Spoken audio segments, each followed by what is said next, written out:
Good day and welcome to yet another amazing episode of Woman to Woman, a show where we discuss issues that are of current concern to women. We empower, inspire, and enlighten one another. I'm your host for the show, Patricia Nkwani is my name.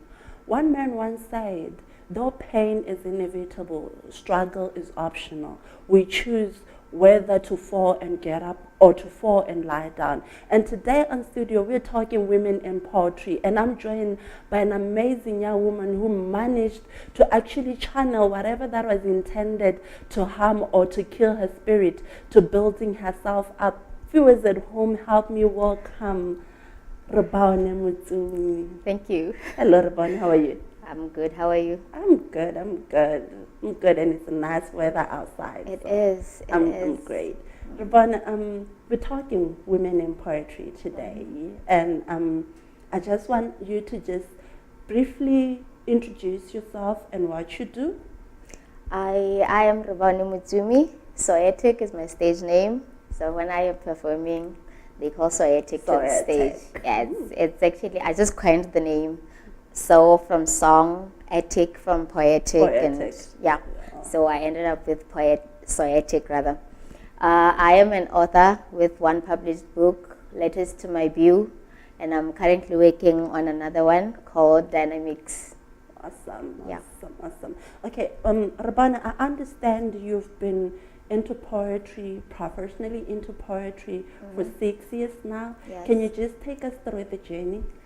Well, poetry for me has always been a way of life, I think. I started writing when I was doing Form 1. Back then it was just to express how I was feeling. I wasn't sharing it with anyone, but I still loved to write. And then 6 years back, I just decided that, you know what, maybe a lot of people are going for it. Yes, I'm just going to publish this. And I did. I just decided that I'm going to publish this when I'm 26, and that's exactly what I did. What you did. Yeah. Okay, just taking you a little bit back, what actually made you to think, okay, this is it. This is my moment. This is my thing. This is what I'm up for. Because like you said, you started these like when you were young. And basically for me, like when I'm young, the only thing I remember was reciting the Brandy songs and thinking I the could auto sing. books. Only to wake up to remember or to be told you basically you're not good at this someday. So what made you think poetry was an in thing for you? Well, maybe because of my grandma. She's a poet, a good one at that. She does Tswana poetry. And when I realized that I'm actually good at this, but I'm doing it in English instead of Setswana like she does. And yeah, I thought, I got this. It runs in my blood, you know. So when you see somebody who is a few generations in front of you, who does exactly the same thing you are doing, and most of the time you sound a bit alike, even though it's different languages, it makes you think that I have this in me. I have this in me. Yes. Yeah, because basically you think of the Maya Angelou, because that's one person I've been following. Like I love her poetry. You think of the Maya Angelou, and where they get their poetry from, she'll tell you, I had my grandmother. My grandmother was good at this. My grandma. But I think it's also, it runs with everybody because my grandmother was much of a talker as well. So I understand where it comes from. Yeah, as long as you can talk, I think you can channel it into something creative. As long as you can just make it a bit more creative. And bring it. But then, you know, this morning when I was thinking about our interview, I thought a bit, okay, I can recite a poem too. I just did a little bit of my poetry. Let me do my poem for you. Roses are red, violets are blue. I know there's sugar somewhere. The sugar is salt. Sugar is salt. No, just like mix that. it up. How do you remember all that? Well, I think you just have to know your poem. If you know it, it's just gonna come back to you. Sometimes I memorize it and then I forget it, but then I get on stage, I remember it. But others, I perform them and they're just gone. They're just gone. Yeah. What actually inspires your poetry? Because I'm thinking the Maya Angelou, it's more of transformation, it's more of change, it's more of, you know, you think of the phenomenal woman, it's more of inspiration and Yeah, yeah. transformation. You think of Still Arise, it's also It's- transformation. yeah, What inspires your poetry? Well, for me, poetry is just my way of life. If I'm sad, I'm gonna write. If I'm angry, I'm writing. If I'm happy, I'm writing. So it's just my way of expressing myself. You know, for some people, they sing. If they are sad, they play a song and they sing along. For me, it's just poetry.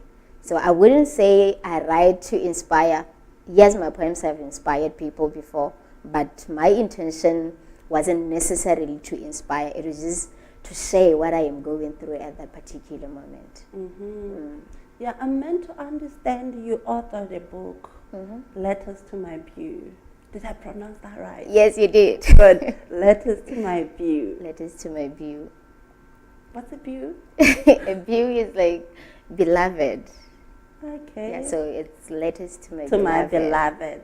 Awesome. Okay. So what's the book all about? It's just a series of poetry, or it's just some poets that are actually letters to somebody and somebody and something like that? Well, most of them was bitter. It's really a bitter book.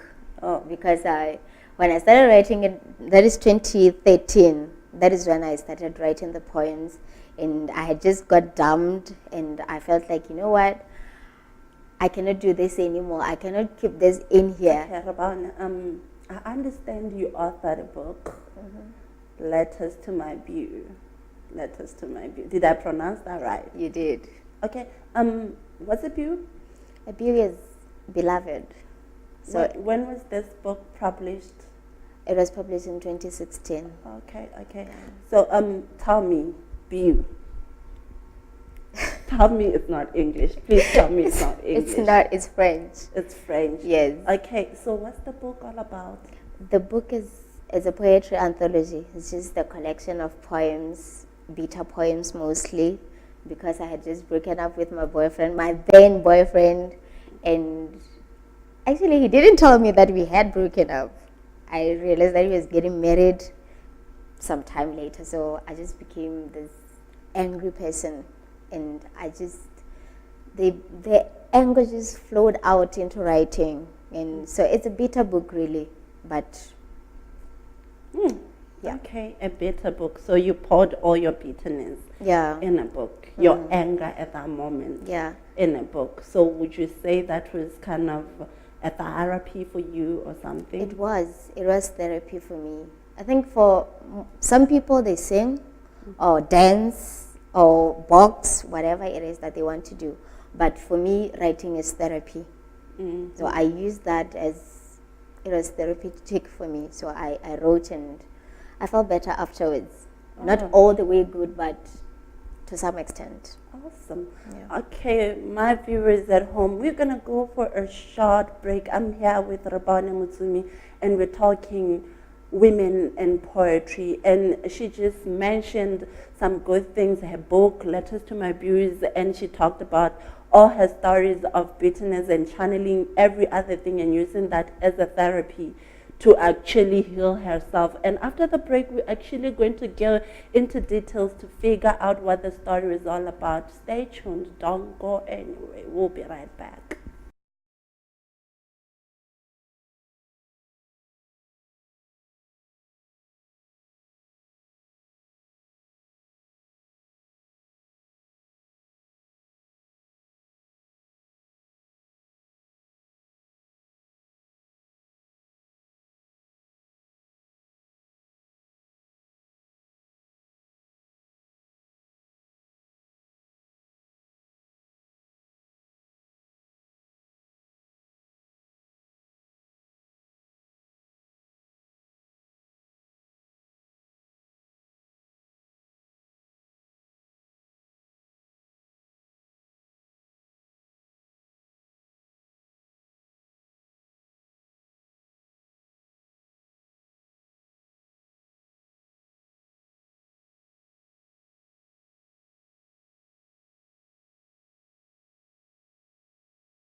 Welcome back, viewers at home. If you are joining us, it's Woman to Woman, and we are talking women in poetry, rising beyond your limitations. And I'm on studio here with Horata. Horata, right after the break, you told us about your book, a book filled with bitter stories, a book which was a way of your own therapy. Mm-hmm. And I want us to take us through the main story of the book.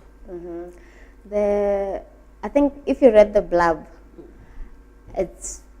I'm telling people, my readers, that I wrote this book because I felt I was really down. It was a very dark period for me, and I felt that, you know what, I'm going to choose to rise up from this heartbreak, and that is exactly what I did. So this was a man I grew up with. We grew up as best friends, same church.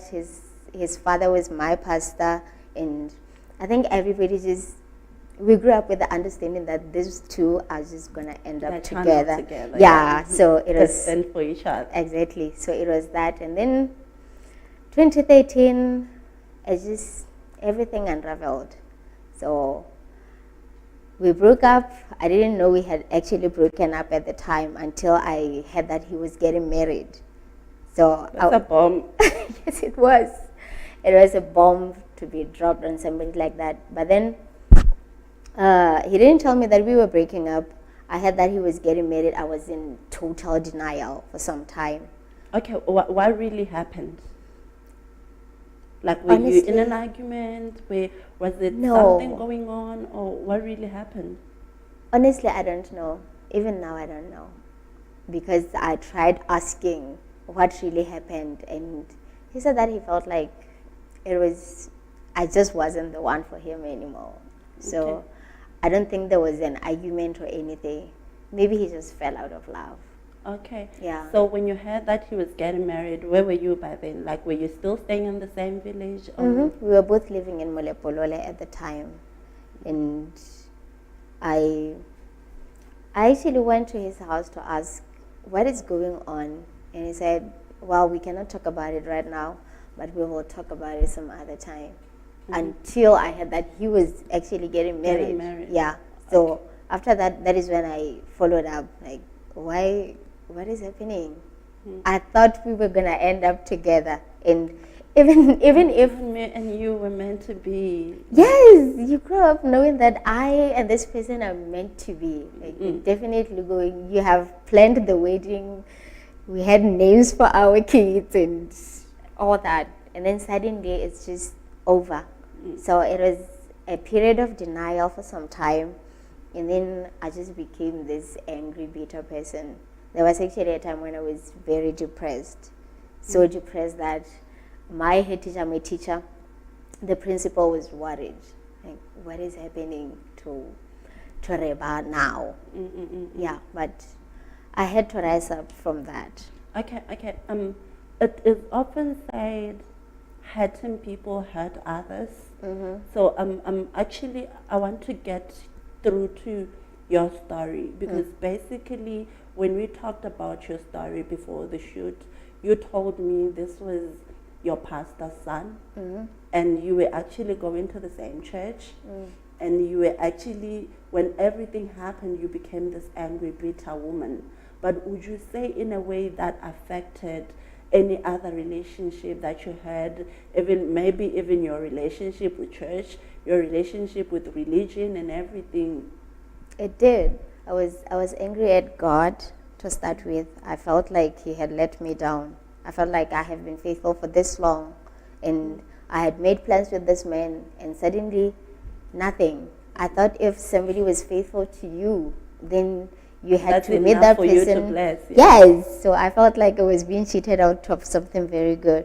And my relationship with the church just went downhill from there, because I would go to church and just sit at the back, and I stopped ministering at all. I'm a worshiper. I stopped ministering. I wouldn't go for practices. I wouldn't minister on Sundays. I just go to church and sit down, just watch people. And But judge them. what did the I'm curious to know what the pastor said, because this is the pastor and this is the father to the son, and this is somebody who actually saw both of you like grow in together and get all attached. Yeah. Like, what did he say? Actually, he told me that, you know what, Reba, I cannot change his mind, but know that I will always consider you as a daughter. There's nothing I can do if he doesn't want to marry you anymore, but I will always love you like a daughter. Wow. Yeah. Okay. And he said that in front of him. Like, it wasn't something said behind his back or anything. No, he was saying that, you know what, you guys came to me, you told me that this is what you wanted with your lives, and now one of you has changed. It doesn't change my love for you as my daughter. You know, when you're saying this, I'm caught up in this, just to mention this. One of the things that I gotten to realize, and one of the things that I gotten to pick, is that as much as a religious setup has to be a healing place for most of us, a lot of people are broken in churches.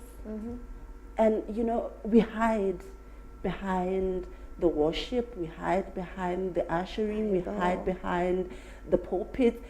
But a lot of us are angry, a lot of us are mad, a lot of us are hurting.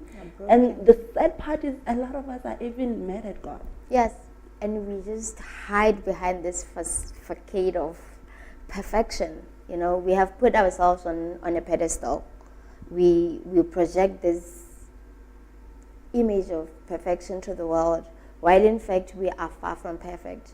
We want people to look at us and see God, holiness, reflection, and all that. But the fact of the matter is, church is a place for broken people. If we were all perfect, we wouldn't need to actually go to church. If we were just to be honest with ourselves, we go to church, break down before God, and cry our eyes out, Tell him that, Lord, I am angry at this man because he has done this and this. Lord, can I just get a child now? Instead of standing in front of people and telling them that, you know what, I don't need a man, I don't need a child, everything is perfect for me. Because the fact of the matter is, it's not. Nobody's that perfect. No, nobody is perfect. No. Okay, Rebaone, we're going to go for a short break. And after the break, we'll continue with our conversation. Okay. My viewers at home, we're going to go for a short break. And after the break, now we're going to try and unravel this conversation to get to figure out how our beautiful Rebaone managed to actually get herself through the situation that was actually intended to break her, and just to say, I'm going to stand up and I'm going to fight this and I'm going to come out of it a victor. Because it's not so often that all of us are actually able to actually rise up and stand on whatever that was intended to break us and channel it to our own benefit. So stay tuned, don't go anywhere. See you right after the break.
Welcome back, viewers at home. If you are just joining us, it's Women to Women, and we are talking women in poetry. And right up before the break, we were talking about the challenges that our guest, Rebaone, had to face. And right now, we're just going to figure out how she managed to get herself up from all that she actually was intended to break her down. Rebaone, how on earth did you manage to get up from that?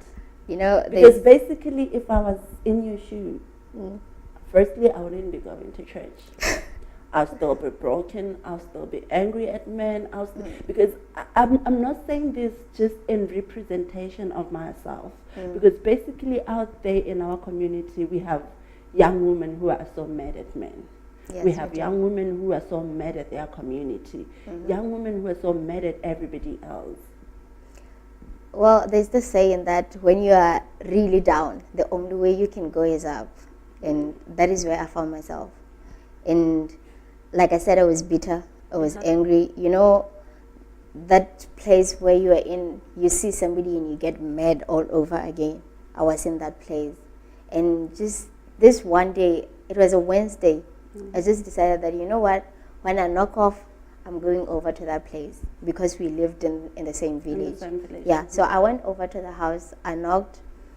The wife opened. They were already married by then. That was 2015 now. So I went over there. I knocked. The wife opened the house. Did you pull her by her hair? No, I didn't. I just greeted her, and you could see that she was shocked. Like, what is she doing here? And I asked her, can I come in? And she said, you can actually come in. Can I offer you a drink? I said, just water is fine. And I just told her that, you know what, this is what has been going on with me. I have been bitter for the past 2 years and I am tired. I look at you and I always think that this was supposed to be me. And I am tired of thinking like that. I am tired of feeling that way. I need you to actually forgive me because I have been so angry at you. I know that we had our differences because we love the same men. I mean, come on. But the fact of the matter is, I didn't have any right to be angry at you, to be bitter about you, because being bitter and angry actually makes me think bad thoughts about you, and that is bad for me and for you. Yeah. So I asked for her forgiveness. And she actually said that, you know what, I never thought you would do that. You would do that. Yeah, because I'm thinking right now, it would have taken like more than a caterpillar to get me to do that. Well, it took a lot of courage, but she told me that if I was in your shoes, I wouldn't have done it. And I'm glad you came over. I'm really sorry as well. I'm sorry that this had to happen. So, was this the person you knew before? I didn't know her. She knew me. Oh, yeah. Okay. So I only got to know about her when I had the guy was getting married. Yeah. So I had to know who was replacing me. Yeah. So we talked about it and we asked for each other's forgiveness, and we moved on from there. We are friends even up to now. Wow. Yeah. Wow. Okay. So when did you now decide, I'm just going to take all these energies and all this anger, all this whatever, all the boilings inside of me and put it out there in a book? Actually, when I went to her house, I had already started writing the book. So I think by then I felt like I need a change. You know, I have been writing these angry, bitter poems and I felt spent. I felt like I have exhausted my anger, and now it is time that I move on from there. Yeah, so that is exactly what I did. And I also read this book that said, you know what, when you're angry at someone, you should pray for them, pray for good things to happen to them. I'm telling you, that prayer tasted bitter. The first time I prayed it, it was still bitter on my tongue, but I kept on practicing, and it helped. Yeah, I love the fact that you mentioned forgiveness, because one of the things that I find to be difficult is to actually stand and say, I forgive somebody who actually I know did wronged me. And basically that's the pitfall that a lot of us are caught in. Because, you get all angry and all mad at somebody, and you forget the fact that it's eating you up. It's robbing you of the joy of all the other things, of the peace of all the other things. But you manage to get all that and put it out there in a book. That's so amazing. That's so amazing, because I feel like there's just so much to learn from this. Yeah, there is. But I would be lying if I said I did that on my own. We're always surrounded by people, and as women, we have to choose who we listen to and who we just disregard. Because most of the people that were around me felt like I was justified in being angry. I was justified in being bitter about all that had happened. And yet, some of the people around me felt that, you know what, Reba, you need to move on. Need to let go. They had to just give me tough love. It doesn't matter whether you are angry, whether you are bitter, whether you are in this dark place. The fact of the matter is he's married, and you need to move on from that. And I had to. So I chose the voices to listen to. And it turned out to be the positive voices that told me that move on.